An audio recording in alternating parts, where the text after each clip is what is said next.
it's Autumn, and welcome to another day of Vlogtober. So for today's video, much like my book video, I'm going to do my top 5 favorite horror games. Horror games and horror movies are like my favorite genre. I love horror, thriller, creepy stuff.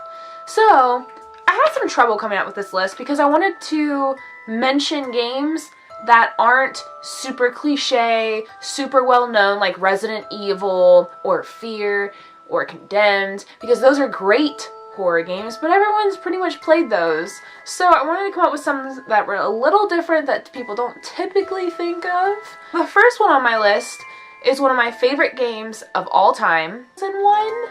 I used to watch my dad play it because I thought it was kind of scary, and then I eventually started playing it myself. It is American McGee's Alice. Now, I always said that I thought it'd be really cool if they made a sequel, which they did, which is Alice Madness Returns, which most of you have probably heard of. That one came out in 2010, 2012, somewhere in that range, and it's a beautiful game. I love Alice in Wonderland, so it's a really creepy take on it, and it's so much fun. Even though I loved the second one, I thought they did an incredible job, I loved the first one. It is so creepy. The creatures in it are so spectacular. The story is great, and it's kind of difficult to get through, and it's pretty much about her parents who died and the house burned down. And then the second one, it's a lot about the psychological studying of her, and she gets put in an insane asylum and all kinds of crazy stuff. So the first one is creepy and is a great story. The second one's more explaining what actually happened to her. One of my favorite games of all time. Highly recommend. 10 out of 10. You gotta play it. Play the first one first. That sounded redundant, but you know what I mean. The second game that I'm going to suggest is Silent Hill Homecoming. I love this game. It is so scary. In fact, it's probably the scariest one on my list. There's so many, there's a few jump scares, and all the creatures are terrifying. It's a pretty hard game too. So, creepy, hard. The concept is incredible. I like all the Silent Hill games, but I think Silent Hill Homecoming is the scariest. It's about certain times where you get put into like this alternate dimension-ish, kind of. A siren goes off, and then all of these creatures come out within their realm, and they kill you. Third is an RPG Maker sort of game, and it is Corpse Party. This is an anime game.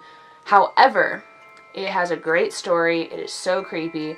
It's about these kids who want to be friends forever, so they do a charm that they find online, and it takes them to this like alternate dimension of their school where kids basically get haunted by ghosts, and they go crazy, and they all end up dying or killing each other and getting picked off one by one, and the whole premise is them trying to get out and back to their real life. It's so much fun, and you will like it a lot. Next, I have Until Dawn, that most of you have probably heard of, where you pick and choose different choices, and then it affects the outcome in the end. So it's these friends that go to a cabin. You have to save them or kill them all off. It really just depends on what you want to do. But the whole goal really is to save as many of the people as possible. It's a really good one. I love the choice-based games. And this one was probably one of the better ones I've ever played. It has so many different outcomes that you can pick and choose. Unlike Life is Strange. Throwbacks. It's beautiful. It's a really nicely made game. It looks great. And lastly, this one you all probably haven't really heard of, and I have actually played this on my channel if you would like to watch this one. This is Stray Cat Crossing. This is like my indie game pick. This one is about a girl who loses her scarf, I think, and then she goes into this house, and it's inhabited by some weird creatures, and she goes through and has to get to the end.